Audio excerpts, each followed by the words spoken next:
couvre-feu boobu la nga xam ne le président Macky Sall ak ñoom dañ ko instauré pour xeex lii di Covid-19 mais on a comme l'impression que couvre-feu boobu jëriñut grand chose pour lutter contre cette maladie parce que gis nañ ne cas yi ñu ngi explosé mooy moor yi aussi ñu ngi explosé. Donc bonne alternative selon vous l'État du Sénégal war a def pour contrer cette maladie qui fait ravage en ce moment. waaw man alternative bu ma mës a jàpp mooy li nga xamante ni xam nga boo amee benn stratégie boo xamante ni dafa jote wane li nga xamante ni mooy preuve am doo changer stratégie. feebar ba muy dugg Sénégal boobu dañu nekkoon ci li nga xamante ni mooy face à l'inconnu et pourtant suñu xarañte suñu médecins yeeg ñi nga xamante ni ñoo nekkoon ci au premier plan ci combat boobu ñooñu dañu fexe woon ba contenir feebar bi ba infection bi demewul nu mu doon war a demewul propagation bi mais aussi ñu amoon ay résultats yu baax ci faj bi je crois que tey bu ñu nekkaatee di dundaat même situation les mêmes causes les mêmes effets lan moo ñu tere reprendre li nga xamante ni dañ ko jëloon comme stratégie si njëlbeen maanaam identifier les cas ñu isoler leen traiter leen dem si ñi nga xamante ni ñi nekkuñu ay cas ñu protéger leen donc yaakaar naa ni loolu moo waroon doon tey ji alternative wala solution ci yi nga xamante mooy état du Sénégal mais tey bu ñu bëggee coûte que coûte indil ñu beneen méthode wala indil ñu beneen stratégie boo xamante ne dañuy fexe ba ñoom nu ñuy fexe ba jéem a vacciner ay population parce que loolu leen di dégg li ñuy wax tey ji yëpp mooy stratégie de vaccination donc man je crois que li ñu war a def tey ji mooy delluwaat ci li nga xamante ne dañ ko doon def si njëlbeen fexe organiser ay tests de masse xool ñu feebar ñu identifier leen isoler leen mais ñi nga xamante ne feebaruñ ñu bàyyi leen ñu dox seen activité parce que économie Sénégal attanul deuxième vague de contamination loolu président Macky Sall wax na ko mais aussi fi ñu toll ci jamono ñun informel la ñuy dundee waxuñu sax ay waxu ay récession ak sur le plan économique ak ay kii croissance yi wàcc ak yooyu yëpp waxuñu ko mais sénégalais bi nga xamante ne lambda biy dund ci ay difficulté sénégalais boobu nga xamante ne au jour le jour lay dund kooku tey jii boo ko ñëwee da ngay toog sa kër te joxu ko benn ndimbal te Sénégal attanatu ko état bi attanatu ko donc il faut nga bàyyi ko mu dem doxi ji ay activités et puis ñoom seen wax ñoom nee nañu am na ci sénégalais ñoo xamante ne plus de 30 wala en tout cas ñoom seen chiffre sax exact dañu 30 à 40% des cas sont des cas asymptomatiques maanaam da ngay feebar te doo xam ni yow bi yaa ngi feebar alors kooku feebar na xamul ni feebar na kooku mën na xëy suba daanu ci tali bi dee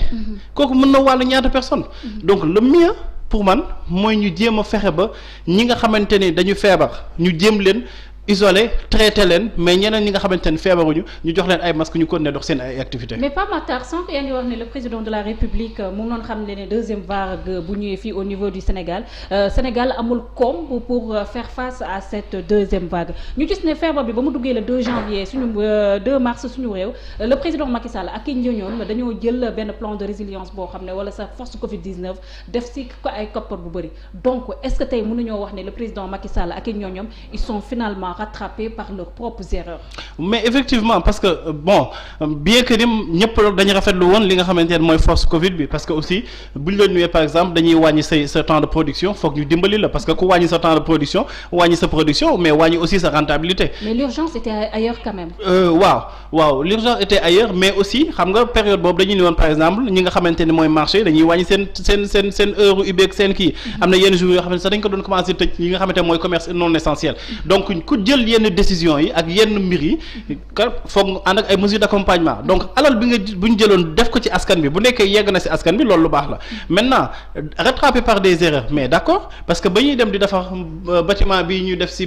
service des maladies infectieuses yaakaar naa ni xaalis bu defar bâtiment boobu bu ñu ko doon defaree ay lii yoo xamante ni dafay ànd ak ay appareil respiratoire xaalis boobu noonu tey jii moo ëppoon njëriñ que bâtiment bu ñu def parce que bâtiment bu flambant neuf d'accord baax na bâtiment bu bees la mais bu amul équipement bu doy ak nga toll ci contexte boo xamante dañ lay naan da nga am problème mu lii da nga am problème respiratoire da nga am problème mu yeneen ak yeneen ci plateau médical yaakaar naa ne nga jël xaalis boobu defoon ko ci matériel yi moo ëppoon njëriñ ka nga def ko ci bâtiment parce que am na fooy toll da ngay jël di optimiser say dépenses mais malheureusement état bi optimiser wul ay dépenses am et au même moment seen la seen BRT seen continuer seen di achever seen TER donc dafay wane carrément que y a des erreurs qui ont été faites et malheureusement état bi dañuy delluwaat ci seen réalité bi nga xamante ne mooy le quotidien des Sénégalais mooy fii pour faju fi problème la te la meilleure solution tey jii pour bañ a dee ci hôpital mooy bañ fa dugg. ba tey si cas yi du muy explosé gis nañ tey jii si information UCAD précisément foofulee si l'ESP école supérieure polytechnique de Dakar am nañ 2 cas de Covid-19 mu mel ni comme fu mu toll nii cas communautaire yi moom mu ngi explosé benn temple bu mel ni UCAD nga xam ne mën nañu wax ne c'est le Sénégal en miniature feebar bi bu fa duggee est-ce que tey ce n'est pas aux Sénégalais de prendre leurs responsabilités aussi. mais effectivement il faut que sénégalais yi aussi ñu jël seen responsabilité d'accord loolu on est d'accord mais gis nga dafa am loo xamante ni njàpp soxlawul ngay doon salbe ndom pour gis ko. fii ba ñu commencé ba ñuy wax deuxième vague de contamination mais les gens se sont dit pourquoi tëjuñu université Cheikh Anta Diop. foo xamante ni y a pas moins de 70 000 étudiants.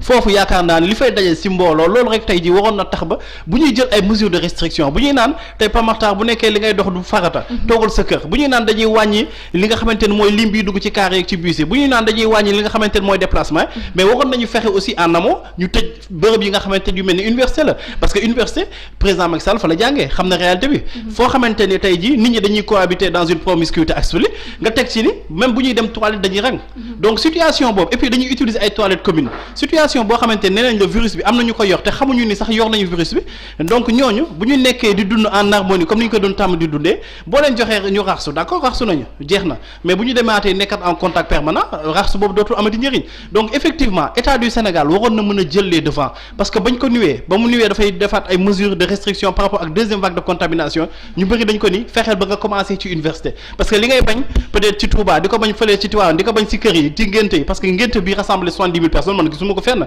alors que université ci superficie boo xamante ni tollul yenn tolluwaay yi mais day rassembler autant de monde et puis da ngay gis ni respect des gestes barrières d'accord benn thermoflash bu ñuy taxaw di xool sa température mais loolu sax dañ ko dépassé parce que nee nañ la carrément que am na ñoo xamante ni dañuy feebar te seen température du jóg donc yooyu vraiment boo leen dégg ñu naan respect des mesures barrières et puis le même ministre de l'éducation il nous dit que way Sénégal école yi mënuñu respecter à 100% li nga xamante ni moom mooy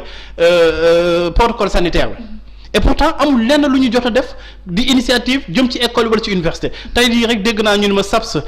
di école nekk fii ci Point E am na ñett cas yoo xamante ne dañ ko fa wax am na wala amul jotuma ko vérifier mais bu ñuy wax autant de cas wala autant de suspicion ci ay cas ci yenn mbir yi vraiment ñi nga xamante ne ñoo état du Sénégal ñoom ñoo waroon jël les devants bien que population war na jël ay responsabilités mais njàpp nga feebar xamoo ni feebar nga ban responsabilité nga mën a jël. et c'est important Pape Matar ministre ba gis nañ ko sa muy wax wàllum enseignement à distance te étudiants yi fu mu toll nii yaakaar naa ne lu ñu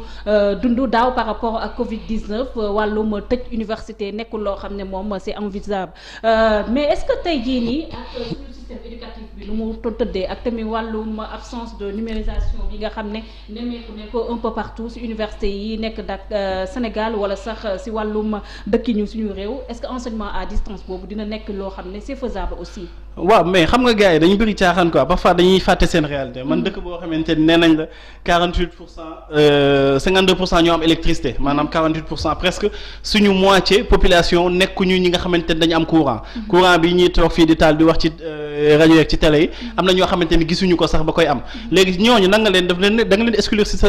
enseignement wala kii à distance cours à distance yi ngay wax et puis internet bi aussi beneen problème la déjà ci Dakar rek am na ñoo xamante ni pour ñu am réseau problème donc je crois que première vague de contamination dafa génne woon li nga xamante ne mooy suñu ay difficulté wanoon ñi fi nga xamante ne moom moo waroon nekk suñu ay priorité wanoon ñi li nga xamante ne dañ ko waroon def en termes d'investissement mais malheureusement defuñu ko donc bu ñu ñëwee tey jii di ñu naan wéy da ngay nekk situation boo xamante ne dañuy jël xale yi dugal leen ci ay cours den defa cours à distance mais dañuy wax lu leen neex parce que xale yi boo leen defee cours à distance ban courant nañuy am tey ku dëkk ci Mbëlëxee ku dëkk fële ci Kédougou ku dëkk feneen ak feneen foo koo xamante ne amul accès à l'électricité kooku boo ko ñëwee da nga koy def ay cours lu mu tudd cours à distance dafay poser problème loolu du suñu ay réalité ñoom xamoon nañu ni situation bii nii mënoon na fi am jëluñu les devants parce que mënoon nañ tëj frontières yi ba France commencé d'une deuxième vague de contamination encore que liy jógee ci France di ñëw Sénégal par jour rek day jege 1000 personnes lii jege 1000 personnes ci ay nit di jógee di dem di dellu si par vol boo tëjul say frontière xamul nga ni deuxième vague da ngay risque dugg ci deuxième vague boobu boo ci duggee tey ji nga ñuy naan ay waxu xawma enseignement à distance yooyu loolu dafa utopie par rapport ak nos réalités il faut que ñoom ñu dellu si waat suñu réalité fàttaliku ni waxuma la sax ay Kédougou sori na Kër Massar bii rek am na ñoo xamante ne amuñu courant ñooñu est-ce que yaakaar naa ni loi cadre da koo njëkk a bañ parce que dañu ne éducation dafa nekk loo xamante ni dañuy bañ discrimination donc loi bi bu nekkee dee bañ discrimination aussi mënuñu tey jii di naan dañuy bàyyi nit di jàng parce que am na accès à l'électricité mais nit keneen ko du jàng parce que amul accès à l'électricité. Pape Matar ko sànq ni nga koy waxee nemmeeku neen relâchement au niveau de la population suñu réalité socio-économique socio-culturelle aussi dafa favoriser li nga xam ne mooy propagation li nga xam ne mooy feebar bi di Covid 19 fii ci réew donc tey jii est-ce que jotul est-ce que wala sax. mën ma wax ne la solution nekkul dem vers ces vaccins nga xam ne fu mu toll nii nekk na sujet bu indi polémique bu bëri. waaye yow jàpp da nga def vacciné wu rek parce que en fait xam nga. mooy loolu dañoo doy waar mënuñoo protéger suñu bopp déjà les réalités sont là ñëpp xam ne dëkk bi nu mu jaxasoo donc du coup est-ce que léegi vaccin yi nekkul solution aussi. njàpp mën nga dem vacciné wu ji boo gëmee ni mooy solution parce que en fait bu ñu xoolee ci li nga xamante ni moom mooy dañuy def ay analyse rek ki nga xamante ni usine bi nga xamante ni moom mooy defar ay vaccin ci Chine. ba ñu génnee seen vaccin ba koy commencé naan dañ koy mayee noonu. si la ñaari bopp ya démissionné. waaw ki nga xamante ne mooy PDG bi dafa démissionné. teg ci ki nga xamante ne mooy DG bi. nga dem ci fii ci Sénégal ci France du moins ki nga xamante ne mooy Pfizer. ñoom aussi dañu am vaccin ba ñu ñëwee seen vaccin bi dafa nekk vaccin bu efficient bu baax. dafa efficace aussi mais ñoom seen PDG bi dafa jël ay action am jaay ko. seen DG bi jël ay action am jaay ko. maanaam yow da nga am vaccin. war a am ay rentabilité maanaam xaalis bu bëri war a dugg ci yow ngay wàññi say pourcentage si rentabilité boobu di jaay say action la ngay ragal lii nga defar nii baax na dañ koy jënd xaalis bu bëri war a dugg sa kees yow ngay profité di jaay say action loolu c'est ay mbir yoo xamante ni nit ñi mën ko comprendre et puis beneen affaire bi njàpp bu nekkee dañ lay vacciner ba noppi ngay continuer di sol masque di vacciner la ba noppi di la naan da ngay toog sa kër vacciner la ba noppi di la naan mesure barrière wala geste barrière foog ngay continuer di sàmm ak moom. est-ce que jar na ko. bu nekkee vaccin bi du stimuler li nga xamante ne mooy sa système immunitaire. ba permettre la yow nga protéger wu à 100% ci virus bi. mais est-ce que jar na ñuy jël risque boo xamante ne kenn amagu ci benn certitude. man loolu laay laajte ci ay questions et puis Pfizer ki nga xamante ne moom moo ko jiite moom moo ni. dafa ni moom 59 ans la am. xale la te nekkul di liggéey au premier rang. nekkul médecin nekkul ci front bi daal. bëggul privilégier boppam du vacciner boppam. mais bu ci toll dina ko def. mais par l'exemple ak l'exemplarité moom moo ko njëkk jiitu vacciner boobu ak ay njabootam. mais léegi ñoom comme ñoom ay xale nañu ñoom nee nañ comme ñoom moom xale la am na santé bu baax et tout ça mais ñun Afrique am nañu population relativement jeune. Sénégal am nañu population relativement jeune près de 75% de la population amuñu 18 ans. donc ñun yaakaar naa ne bu ñuy wax vaccin ñun ñoo war a nekk ci suuf. parce que suñu population jeune na et puis yàlla may na ñu am benn système immunitaire boo xamante ni tey jii wane na suñu système immunitaire wane na sa capacité de résilience par rapport ak première vague de contamination. mais avec le nombre de morts qui s'accumule de jour en jour par Makhtar. waaw d'accord la donne a complètement changé franchement. d'accord mais xam nga la mooy problème bi en fait man d'accord naa ñu vacciner nit yi bu nekkoon vaccin bi day tax ba yow da ngay simmi sa masque bi. mais vaccin bi du tax nga simi sa masque bi dañuy continuer di la ay rassemblement dañuy continuer di la naan li nga xamante ne da nga ko doon def da nga koy continuer di def mais nga continuer ko def sans vaccin bi donc je crois que ñu dem sensibiliser askan bi ñu jéem a fexe ba identifier les malades xam ñan ñoo feebar organiser ay tests de masse faj leen ak chloroquine bii parce que chloroquine bi ñaata nit la fi jot a faj Sénégal faj leen ak chloroquine bi nga xamante ni kenn déggatu ko kenn waxatul sax waxu chloroquine léegi foo toll ñu ngi lay wax waxu vaccin donc am na loo xamante ni jot na def preuve démb am nañ plus de 200 personnes yu wér ci Covid bi tey xaw ma ñaata la parce que vérifié gu ma ko woon donc am na yoo xamante ni aussi duñ ñu ko wax dañu bëgg indi benn communication boo xamante ni ci peur lay das nekk di ñu wax woy moo d'accord boo demee ci cimetière yi mel ni Yoff 7 à 8 personnes parfois 9 personnes ñoo doon décédé par jour. tey jii mën nañu ni dañ chiffre bi dafa dem ba 10 wala dafa dem ba 11 wala dafa dem ba 12. mais nit yàgg nay dee ci armère. nit yàgg nañ koy suul y avait pas eu cette médiatisation tey nan dañ koy wax tey la dee commencé doon lu doy waar tey la ñoom di ñu wax ay chiffres naan nit dee na fii bien que ni ñooñu dee dañ leen di ñaanal yàlla parce que aussi dañuy respecter seen ay mbokk ak seen parents yu des fi mais dañu jàpp ni que ni. ñi nga xamante ni ñoo dee ci Covid bi ëpp ñu dignité ñu dee ci ndox bi. ëpp ñu dignité ñeneen ñi dee ci yeneen dee yi. donc il faut aussi ñoom ñu bàyyi sensationnel il faut ñu bàyyi émotion ñu dem ci réflexion mënoo nekk ci population boo xamante ne elle est relativement jeune nga am ay attributs ak mbir yoo xamante ne bu ko Europe amoon tey sa taux de létalité ba mu koy mujj calculer semaine passée la. ça tournait autour de 2,29% te gis nañ ni chiffre dañu nekk relativement di wàcc depuis 2 jours donc taux de létalité demul sax ci 3%. yow ngay xalaat naan da ngay vacciner sa population yaakaar naa ne ça pose problème. waroon nañu mën a daal dem ci stratégie yi nga xamante ni jotoon nañ ko def ba mu jox ñu ay résultats maanaam fexe ba li nga xamante ne moom mooy ay test de masse yu organiser ko xam ñan ñoo feebar. encore que lan moo tax nit ñi di dee ministre bi nee na nit ñi dañuy dee parce que dañuy yéex a dem hôpital. mais njàpp da ngay dee parce que da ngay yéex a dem hôpital mais nañu fexe yow nga teel a dem hôpital. c'est naka parce que ministre bi aussi mënul jàpp bépp sénégalais bu feebar ne ko kaay ma yóbbu la hôpital. aussi waaw d'accord est-ce que sur ce point aussi nekkul sénégalais yi ñoo war a jël seen responsabilité aussi. d'accord bàyyi ma wax la rek lan moo tax ministre bi mu jox ñu solution bi. xam nga lan la bu la nuyee par exemple ni la ñii dee dañuy yéex a dem hôpital. mu tegal la si na 30 à 40% si ñi nga xamante ni dañuy feebar du ñu yëg ni feebar nañu. mooy des cas asymptomatiques maanaam man Pape Makhtar maa ngi toog jàkkaarloo deew yow xamoo ni feebar na njortu bu rafet rek ngay am si man. léegi man bu ma demee ba feebar bi nekk ci phase terminale am laay dem ci hôpital te moo fa demee damay dee. alors lan moo nekkoon solution wala alternative mooy organiser ay tests de masse des tests ciblés. bu ñu gisee par exemple Colobane am na 5 cas. ñu def ci rayon 20 wala 30 kilomètres. xool ñi nga xamante ni c'est des personnes yi nga xamante ni ñoo gën a vulnérable ñu defal leen ay tests. loolu li may wax nii ministre bi def na ko ci première vague de contamination. donc waxuñu leen ñu créer lu bees dañ leen ni rek ñu delluwaat ci li nga xamante ni mooy base bu taxoon ba feebar bi Sénégal ñuy naan muy deuxième ci en termes de guérison. donc loolu ñoom jotoon nañ ko def di def ay tests ciblés di def ay tests de masse di continuer di tester ñi nga xamante ni aussi mooy les cas contacts mais malheureusement. fii laa fi waxe woon ñu doon testé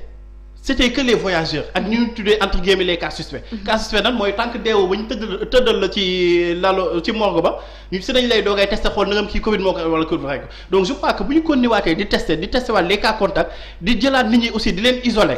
comme ni ñu ko doon defee yaakaar naa ne feebar bi dina wàññeeku mais tant que ñu ngi lay naan dama sa kër nga faju ci am na ñoo xamante ni ñoom ñoo ko waxal seen bopp dañ leen jox ay adresse ñu ku dëgg Colobane nga ni ko adresse mu bind la face. parce que dafay daw feebar bi wala dafay bari wala nga woo ko di ko naan da nga koy suivre mun la sëñu bu ma wooti parce que en fait ñoom dañuy dem ba dañu ragal feebar wala dañu sax ba gëmul mais côté boobu la faute à qui